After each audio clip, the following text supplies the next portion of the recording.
Jay-Z, you're just like Diddy. I can't stand your arrogant, condescending attitude. Nicki posted a video of you wearing a pink wig, and I retweeted it. Nothing more. You deserved it. Everyone knows about our feud. It's been going on for over 20 years. I've seen all your manipulation in the industry, from power struggles to cultural control.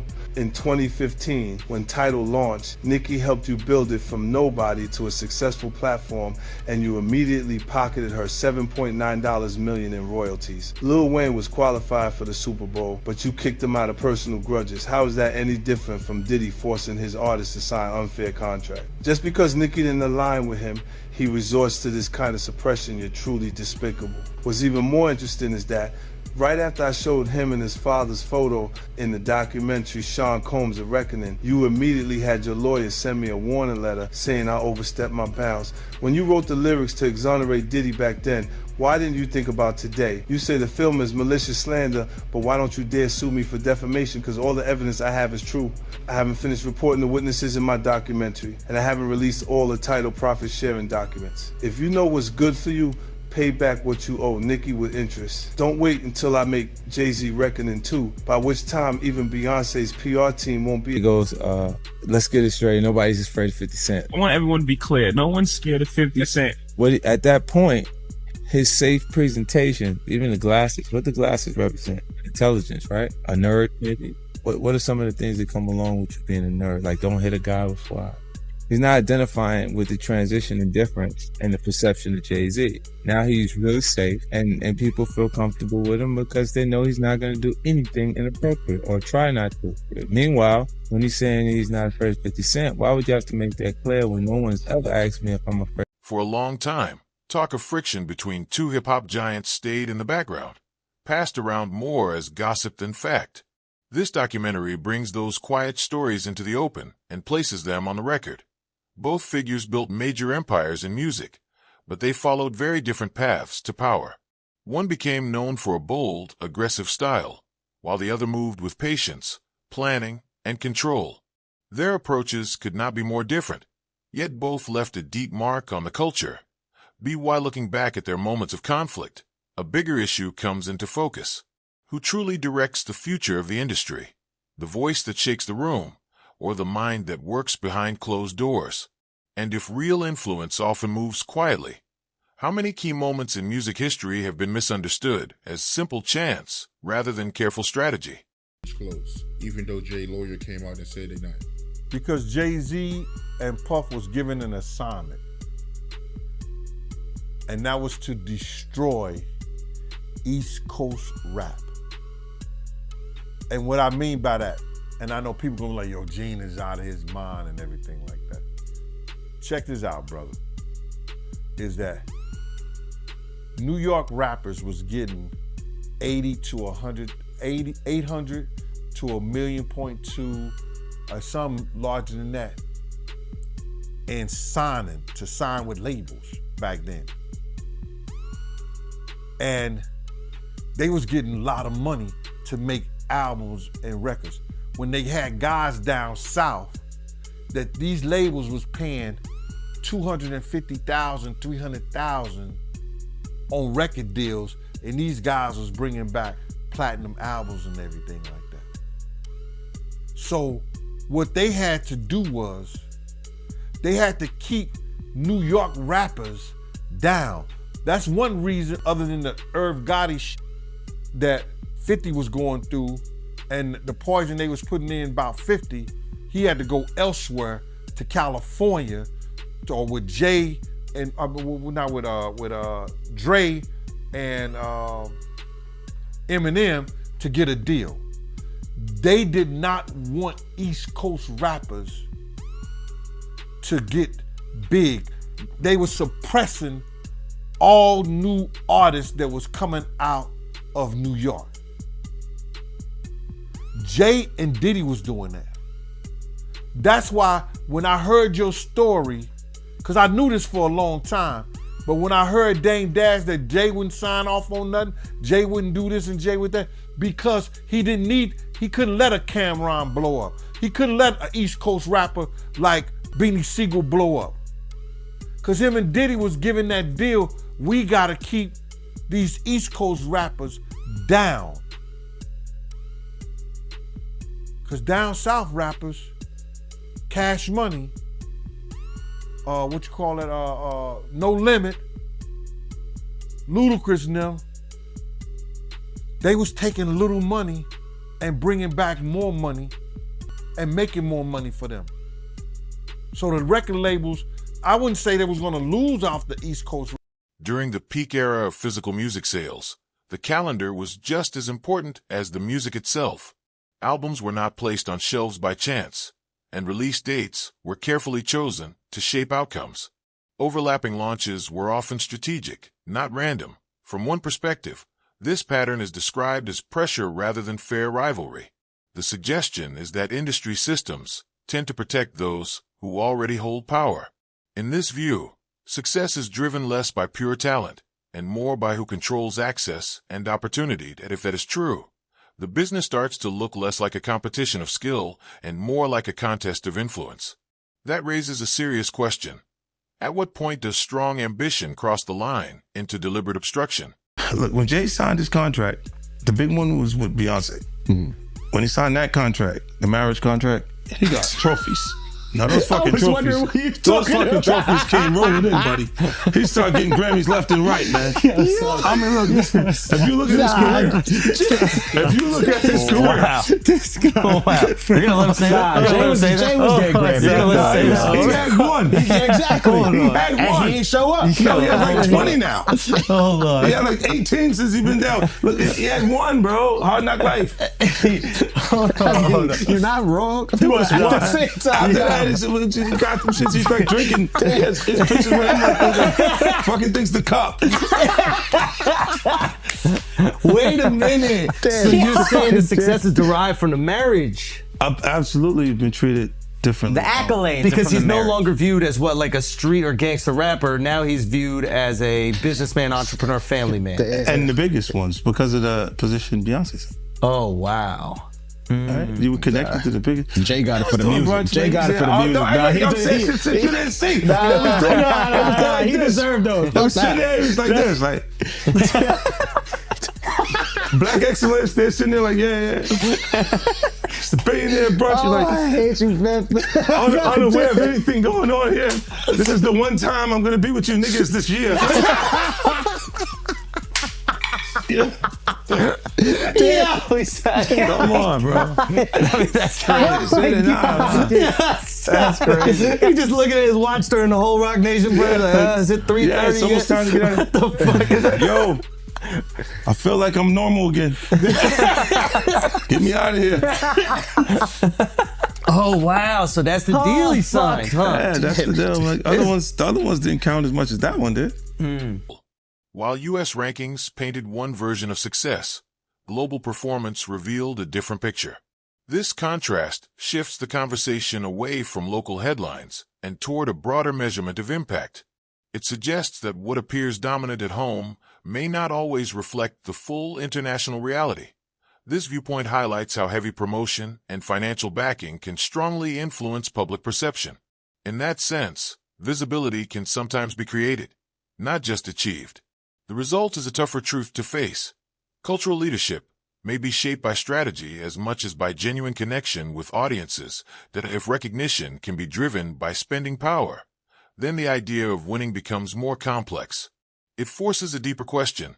Is success defined by real reach, or by the ability to control what the public is shown? I asked Beyonce to divorce Jay-Z as soon as possible because I'm ready to shoot a documentary about Jay-Z, and I guarantee it will outgross Diddy's documentary. If Beyonce sends me a legal letter on behalf of Jay-Z, I remind her to stay quiet. This is a dispute between men, and she has no right to interfere. I have to let everyone see the true face of Jay-Z.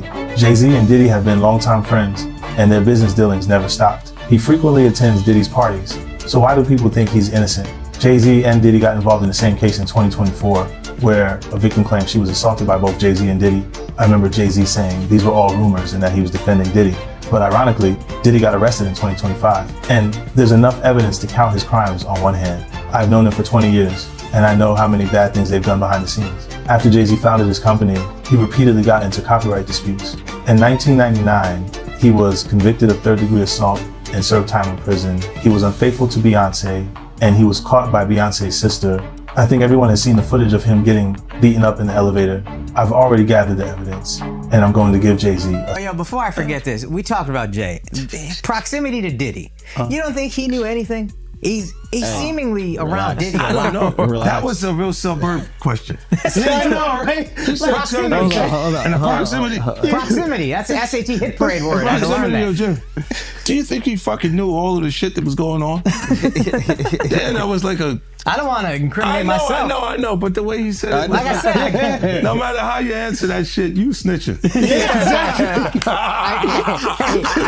was a narc kind of You asked the question like a fan. Hey, I grew up with white people, but one thing I know is how to get a black guy in trouble. But here's a great question. Yo, just give him the Happy Meal before you ask him to snitch, bro. You said, damn, it wasn't even drinking. Speaking of, how the hell you pronounce Legitimacy. Okay. It's the King's Path. King's Path.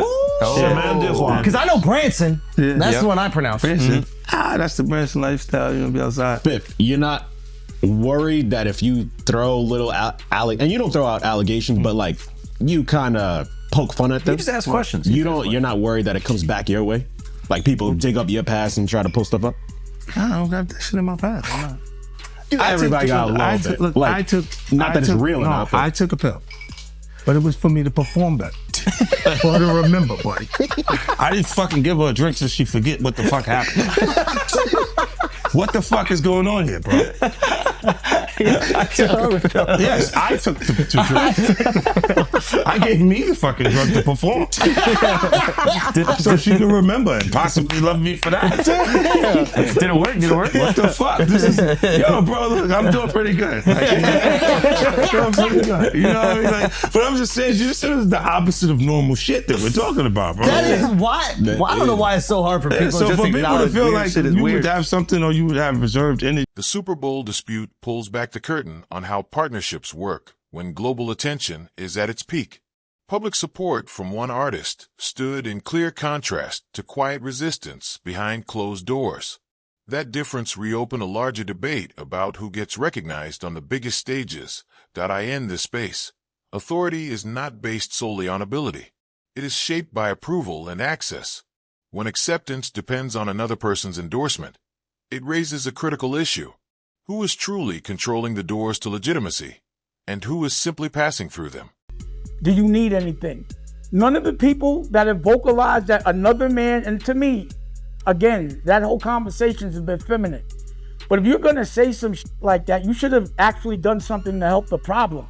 But I never got the call from Ray saying, do you need anything? And anyone else that I've ever given, paid a bill, paid their rent, paid their college, any dollar, not one person, and I don't want them to, because they know I'm all right. But not one person has called and said, yo, could I send you something to help? But I don't need the help. But if you're gonna talk about it, be about it. But to me, that's just a jab when you tell and promote a false narrative and say that I'm in such a bad place that another dude should help me.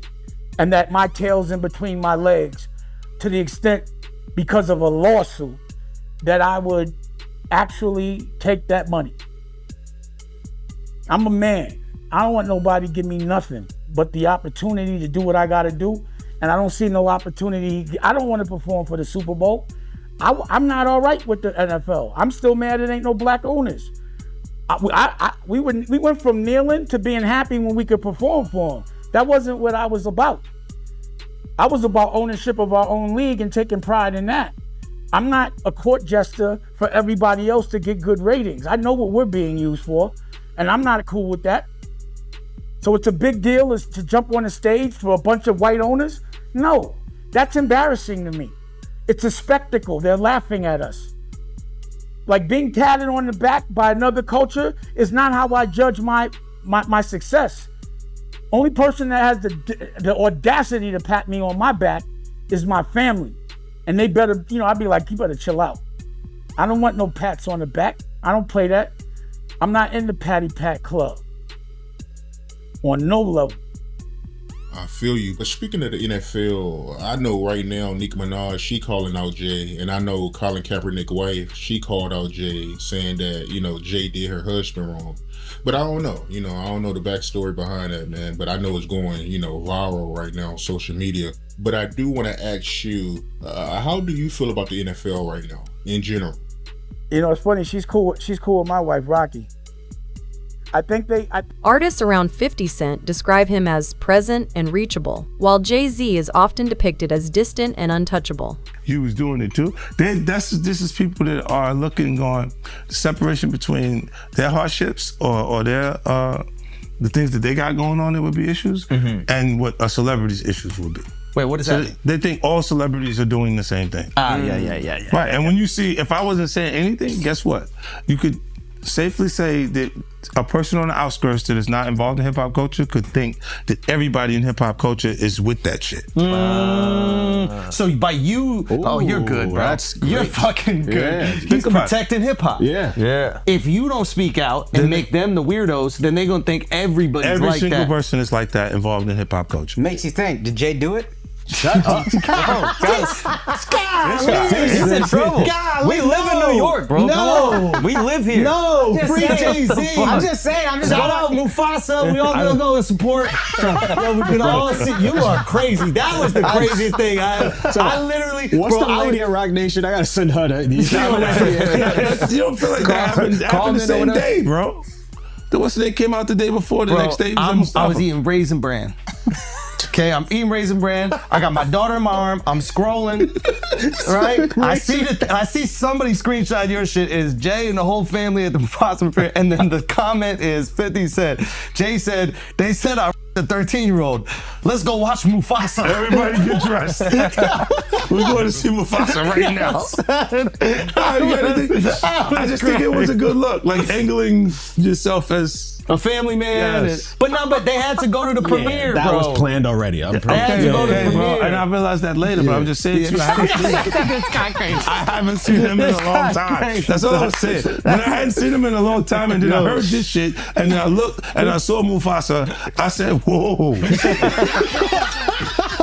That's all that fucking happened, bro. You think this is at my phone? This is my phone. This is happening at real time. I'm going, yo. He said, yo. You just gotta say everyone gets these jokes, bro. That's what you gotta say. Yeah, no. Rappers, listen, comedians are the new rappers, bro. That's why the do thing. people come to my page, bro? That's true. I know what I'm saying. You know what they say? That is true. Well, you don't think you're gonna have me next? Yeah, this is what they said to me, buddy. Well, you're next, buddy. You're fucking, you're laughing at this. People who have worked closely with 50 Cent often describe him as hands-on and easy to approach. In contrast, Jay-Z is frequently portrayed as more removed, operating at a distance that makes direct access rare. This difference in personal presence adds another layer to how each figure is perceived within the industry. One is seen as closely connected to the ground level, while the other is viewed as operating from a higher, more protected position of authority. Because you don't got nothing. I don't have it. All right. There's no girls gonna come out. Why you sound skeptical? Because I think there are some women that are like, I think there's some women that are like, this guy's supposed to be from Queens, bro. Let me cook fucked up experience. You take him off the corner one time. No. What I'm saying is I know a couple of exes that fucking throw me under the bus. You should let him have the corner. None of this would have happened if you let him have the corner. Would have been fine. You know there's some like opportunists. They'll just throw out the fucking. But that's what I'm saying. You had to have something. Look, if you already interacted with the person, right, and you hadn't had a bad experience, it would take more for them to say some of the shit that you see these people say. Right, like you go, what made you do? What made you? Even when we part ways, and because a lot of times when we interact with people, they're not just having fun for tonight. They think we're leading into this hardcore relationship that may not materialize. Right. So I see what you're saying, where they can look and go, well, look, you met the girl in 2003. You hung out with her. You had a good time after the show with 30 girls there. You just went and y'all hung out, right? And y'all just part ways, right? So there's no negative things between it, but she can look up at the TV now, and you've been a success since then. Feel like that's my life. I was supposed to be there, and be upset with you and say something. But there's will have any merit to it. If I gotta keep that it real, woman hasn't been in my. You ain't always have the most amicable breakups. Do you remember where I think it's your baby moms, where it's like she was kind of speaking out, and then all of a sudden the house just got burnt down. Yeah, but you know it happens. Left eye. She burned the house down.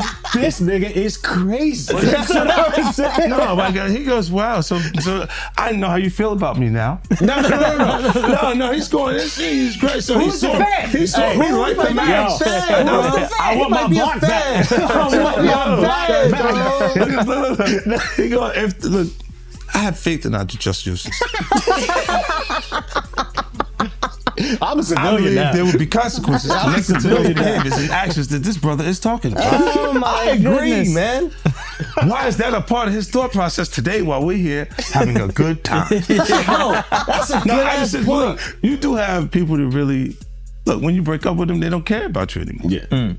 So they'll say things and you go, yeah, but it doesn't hold merit. It doesn't have any no real. Yeah, of course. After all these years and you don't see nothing. Yeah, the girl that's just upset with you. She's just angry with you. She got you. And you go. These opposing public images point to two very different styles of leadership in hip-hop. One approach is built on closeness and direct connection, while the other relies on distance and an air of exclusivity. Each creates a different kind of authority and influence, in a culture shaped by grassroots roots and street credibility. This contrast carries real weight. It raises a lasting question. Does loyalty grow stronger through personal connection, or through the power of mystery and elevated status? I thought the smartest thing Jay said in the statement was, if you really believe this happened, then press criminal charges. He said pull up. But I don't think that was. Tell me. Okay, look. Because of the statute of limitation, there is there is no criminal. So it's a so making a statement is to make people feel like. But apparently, if she's under 18, didn't you say it still could be criminal? Yeah. He knows because he's fed. He used to be a cop. So you turned him into a cop. He used to sell drugs and then he became a police officer. Did you know that? How to rob. He glorified security. But you know what he would do? When they would arrest G-Unit guys, he would be like, yes. And he was in the court guilty. Every time. Bitch. I was actually the cool one. I'll give you the extra fucking cheese sandwiches and shit like that. I'll be looking out. Take care of the family. Hey, you know, I don't know, man. I think, what's the name? I get confused too. When you look at this shit, it's a lot. It's a lot of confusing information, right? But I think when you do point out that, why didn't you file criminal cases? Because you can't. It's over 20 years old. This was 2000, bro. No, but I think if it's a minor, when they're saying this is happening, I'm not even 50 Cent yet. Yeah. Oh wow. You see what I'm saying? Like this is that dates that far back. Yeah. So it's like it didn't even take place at that point. So I'm like, These opposing public images point to two very different styles of leadership in hip-hop. One approach is built on closeness and direct connection, while the other relies on distance and an air of exclusivity. Each creates a different kind of authority and influence, in a culture shaped by grassroots roots and street credibility. This contrast carries real weight. It raises a lasting question. Does loyalty grow stronger through personal connection, or through the power of mystery and elevated status? I'm saying, Sean Carter, you're a piece of shit. Taking Pimp C wasn't bad enough. Real life.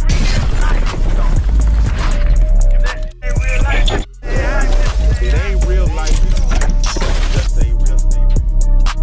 Real life street stars. You know what time it is.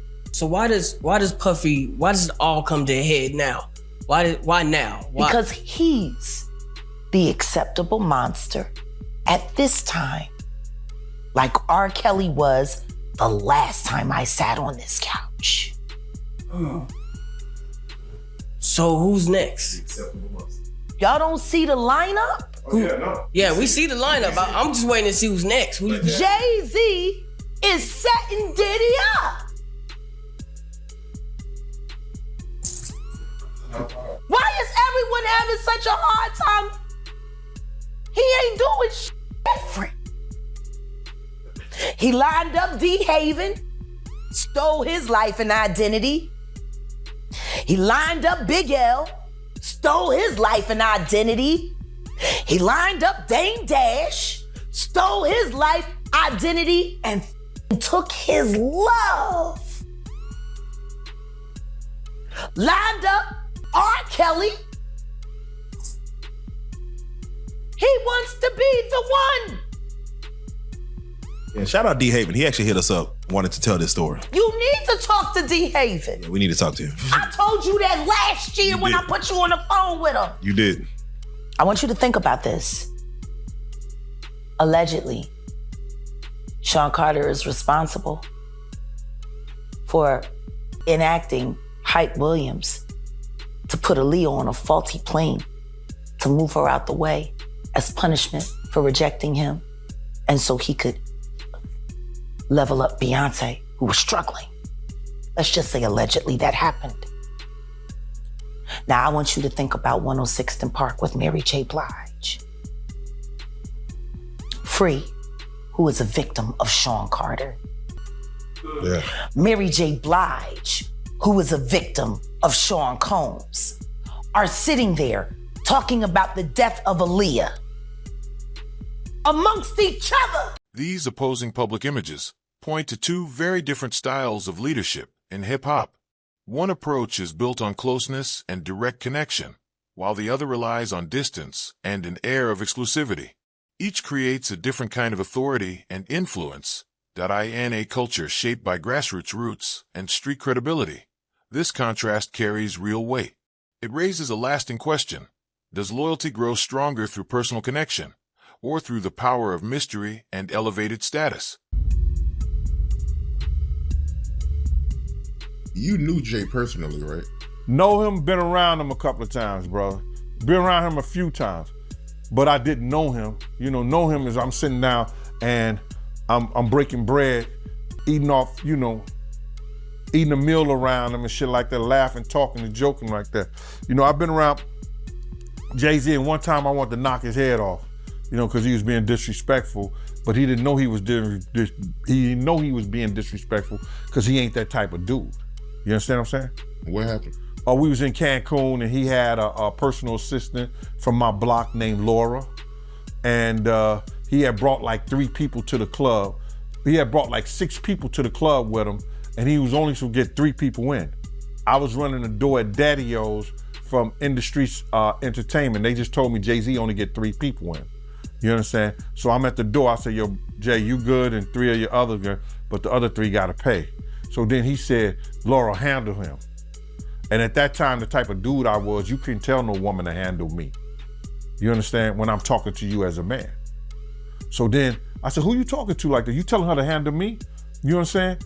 And then me and him, he didn't say nothing. He just turned to the side. And if he'd have turned back around, he'd have got his head knocked off. But Laura told me, yo, Gene, please, Gene, you're gonna make me lose my job. You know what I'm saying? And because, 1, she was beautiful, 2, she from our block. You understand? I wasn't gonna do that to her. You understand? So I gathered myself, stepped away from the situation, and then the promoter said Jay can let his people come in. You know what I'm saying? But he was being disrespectful. This is the same dude that Harlem cats used to laugh at and joke at. Even we was out there that time, he came to Cancun and he had a fake Versace shirt on, and they was ripping him. I mean, they was ripping him. I know he's a billionaire now, he can wear whatever he got. He got $10 million watches and shit like that, but we talking about back then. You understand? We still have those stories from back then. And it's good that a brother can uplift himself, and that's why he's the type of person that he is, because he knew how guys used to treat him. That's why you could see him trying to sun people based on somebody who gets in that type of situation. You understand? This dude had the same cream deli silk shirt that I had. Now, cream deli cream shirts were fake printed Versace shirts. They were nice. You pay $45 for them, but you can't wear that around Harlem cats. You understand what I'm saying? Not if you in the rap industry. At that time, they used to have diamond testers. You understand? They'll roll up on the cat, and if your diamond don't beep, you understand? They'll talk about you. snatch your chain off or whatever like that. So he had the fake cream de la cream shirt on, and they was roasting him. I think I seen him in a black t-shirt from that point on in Cancun the whole time he was there. Yo, let me just tell you something. When dudes from Harlem got something on you, bro, and they joking you, they at it. They gonna stop until somebody with some power or somebody with some money say, yo, get that dude a break. Give him a break. So Dame probably used to let him get him in a little bit, but then when Dame was like, yo, let my man live. Let him live. They probably back up off of him or stuff like that. But they was joking, they was talking and stuff like that. And cause you just don't do that. You don't come to no major event with nothing fake or phony on. Not at all. Unless the only way you could get away with something fake or phony on, if it was Dapper Dan. If it was a Dapper Dan special, you good. These opposing public images point to two very different styles of leadership in hip-hop. One approach is built on closeness and direct connection, while the other relies on distance and an air of exclusivity. Each creates a different kind of authority and influence, in a culture shaped by grassroots roots and street credibility. This contrast carries real weight. It raises a lasting question. Does loyalty grow stronger through personal connection, or through the power of mystery and elevated status? If it wasn't Dapper Dan, nah, you couldn't do that, bro. Not at all. Should have known better, but he was from Brooklyn. But from what you know about Jay, do you believe he's capable of doing what he's being accused of? What I know of Jay, and what have I heard of Jay, I want to say this to protect myself, that there's stories of Jay talking to underage girls. It was a girl from my block that was 16, 17 years old that Jay was talking to. If she was 17. So there's plenty of stories out there that they might flood the market of Jay talking to underage girls. I heard this kid that is claiming to be his son. His mother was 15 when she conceived him and had him at 16. And Jay refused to do a blood test or anything like that. And all of a sudden, when this has gotten real big and Tony Bugsby had taken the kid's case, the kid just got arrested for having a gun in his car, I think, like that. Did you hear something about that? That the kid got arrested for having a gun in his car, and when they go and watch the tape, somebody was planting a gun in the kid's car. Now the kid who never been in trouble to that degree, and now he's facing a case for a gun case for having a loaded firearm in his car. So, answer your question. There's plenty of stories. Ain't Beyonce one of those stories? Isn't Foxy Brown one of those stories? Isn't that kid mother one of his stories? There's a lot of stories, bro. So, these opposing public images point to two very different styles of leadership in hip-hop. One approach is built on closeness and direct connection, while the other relies on distance and an air of exclusivity. Each creates a different kind of authority and influence, in a culture shaped by grassroots roots and street credibility. This contrast carries real weight. It raises a lasting question. Does loyalty grow stronger through personal connection, or through the power of mystery and elevated status?